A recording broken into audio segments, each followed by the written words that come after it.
नमस्कार दोस्तों, आप सभी का एक बार फिर से स्वागत है आपके अपने YouTube channel Sunil success point में। आज आपके लिए लेके आया हूँ मैं RTE एक्ट 2009, जो कि बड़ा ही इम्पोर्टेंट है।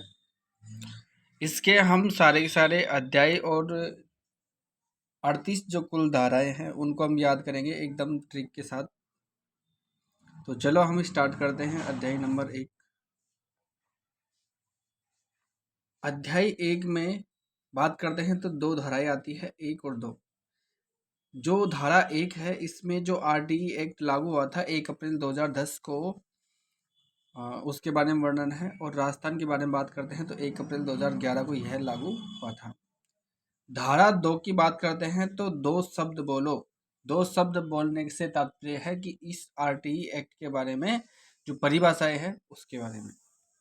आगे हम बात करते हैं अध्याय नंबर 2 के बारे में बात करते हैं तो इसमें धारा 3, 4 और 5। धारा 3 में कहा गया है कि 3 शब्द निःशुल्क, यानी कि धारा 3 में 3 शब्द से तात्पर्य है कि निःशुल्क में 3 शब्द है, यानी कि कोई भी बच्चे को प्रवेश लेने के लिए उसके जो यानी कि शुल्क नहीं लगेगा, यानी कि निःशुल्क रहेगा।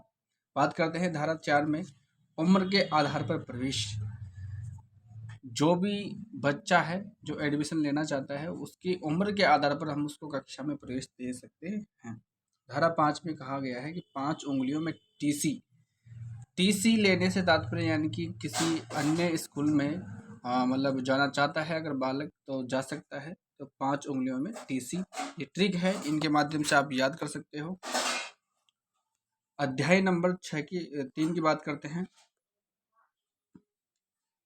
इसमें जो धारा 6 है ये कह रहे हैं कि स्कूल की दूरी कितनी 6, यानी कि बात करते हैं कक्षा 1 से 5 तक के जो स्कूल है वह 1 किलोमीटर के दायरे में होते हैं, और कक्षा 6 से 8 तक के विद्यालय जो होने चाहिए वो 3 किलोमीटर के समथिंग होने चाहिए। धारा 7 में कहा गया है कि 7-7 केंद्र व राज्य का अनुपात, यानी कि राज्य और केंद्र का अनुपात 7-7, यानी कि जैसे राज्य केंद्र का होता है 60 और राज्य का होता है 40, उसका अनुपात के बारे में धारा नंबर 7 में बात की गई। धारा 8 में कहा गया है कि 8 के ठाठ सरकार के दायित्व, जो सरकार के जो दायित्व हैं ये धारा नंबर 8 में कहा गया है। धारा नंबर 9 में कहा गया है कि सरकार के बाद अधिकारी, जो सरकार के बाद जो अधिकारी हैं उनकी ये जिम्मेदारियां हैं कि इसकी जो जांच रेख करते रहें। धारा नंबर 10 में कहा गया है कि अधिकारी के बाद माता पिता, अधिकारियों के जो बाद अगर माता पिता का ये दायित्व होता है कि बच्चों पर ज़्यादा ध्यान रखें, इसके ऊपर ध्यान रखें। धारा नंबर 11 ये कहता है माता पिता के बाद आंगनबाड़ी जो यानी कि होती है 3 से 6 वर्ष के बच्चों के लिए आंगनबाड़ी होती है, तो उसके बारे में बात कही गई है। आगे हम बात करते हैं अध्याय नंबर 4। अध्याय नंबर 4 में जो धारा 12 है उसमें 25% आरक्षण के बारे में बात कही गई है, यानी कि आरक्षण जो पिछड़ी जो जाति है या फिर जो कमज़ोर आर्थिक रूप से कमज़ोर है उनके लिए। धारा नंबर 13 में कहा गया है कि 13 नंबरी बच्चों पर प्रवेश तो 10% जुर्माना, यानी कि जो ऐसे फर्जी जो बच्चे होते हैं जिनका एडमिशन हम करा देते हैं तो उनके ऊपर विद्यालय के ऊपर 10% का जुर्माना लगेगा। धारा नंबर 14 में कहा गया है कि अच्छे बच्चों को जन्म प्रमाण पत्र के कारण प्रवेश नहीं रोक सकते हैं, यानी कोई भी अगर बच्चा है उसके पास जन्म प्रमाण पत्र नहीं है और वो अच्छा है तो उसको प्रवेश के लिए नहीं रोक सकते। धारा नंबर 15 में कहा गया है कि 30 सितंबर तक प्रवेश देना।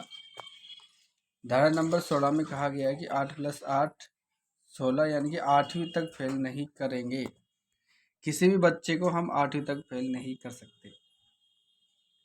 धारा नंबर 17 में कहा गया है कि खतरा, यानी कि किसी भी बच्चे को हम पीट नहीं सकते, उसकी पिटाई नहीं कर सकते। धारा नंबर 18 में कहा गया है कि एनओसी से तात्पर्य होता है कि नो ऑब्जेक्शन सर्टिफिकेट। धारा नंबर 19 में कहा गया है कि एनओसी रद्द मान्यता शर्तें, यानी कि एनओसी को रद्द भी कर सकते हैं, मान्यता शर्तें। धारा नंबर 20 में कहा गया है कि आरटीई के जो नियमों और जो शर्तें हैं उनमें संशोधन कर सकते हैं। धारा नंबर 21 में कहा गया है कि एसएमसी से तात्पर्य स्कूल मैनेजमेंट कमेटी, धारा नंबर 22 में एसएमसी के जो कार्य हैं उनके बारे में बात कही गई। धारा नंबर 23 में कहा गया है कि रीट और सीटेट नियुक्ति शर्तें योग्यताएं। बात करते हैं धारा नंबर 24 में कहा गया है कि जो कर्तव्य है आरटीई के। धारा नंबर 25 में छात्र और शिक्षक का अनुपात क्या होना चाहिए।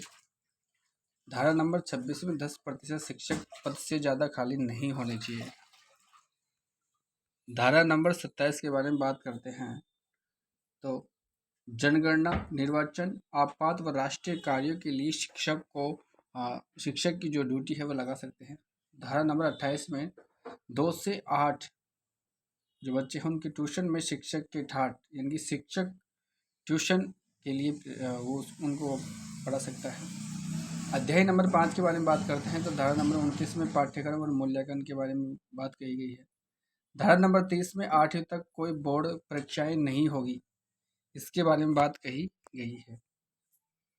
अध्याय नंबर 6 के बारे में बात करते हैं तो इसमें 31 जो धारा है, धारा नंबर 31, इसमें बालक की जो शिकायत है उसको दर्ज करना अनिवार्य है। धारा नंबर 32 में जो शिकायत का जो निवारण है वह करना अति अनिवार्य है। धारा नंबर 33 में राष्ट्रीय केंद्र व राष्ट्रीय सलाहकार परिषद के बारे में बात कही गई है। अध्याय नंबर अगर हम 7 के बारे में बात करते हैं तो धारा नंबर 34 राज्य सलाहकार परिषद का यहाँ पे बात कही गई है। धारा नंबर 35 में केंद्र व राज्य द्वारा मार्गदर्शन सिद्धांत जारी। धारा नंबर 36 में जुर्माना लगाने से पहले अधिकारियों से पूछना अति आवश्यक है या अनिवार्य है। धारा नंबर 37 में एसएमसी सरकार के खिलाफ वाद दायिरत नहीं कर सकते। धारा नंबर 38 में समय समय पर नियम बदल सकते हैं। तो ये हैं दोस्तों आरटीई एक्ट के जो प्रमुख 38 जो धाराएं हैं कुल, उनके बारे में मैंने आपको बताया है। आशा करता हूँ आप सभी को अच्छी लगी होगी ये वीडियो। अच्छी लगी तो इसे लाइक करो, चैनल पर नए हो तो सब्सक्राइब कर लो। जय हिंद, जय भारत।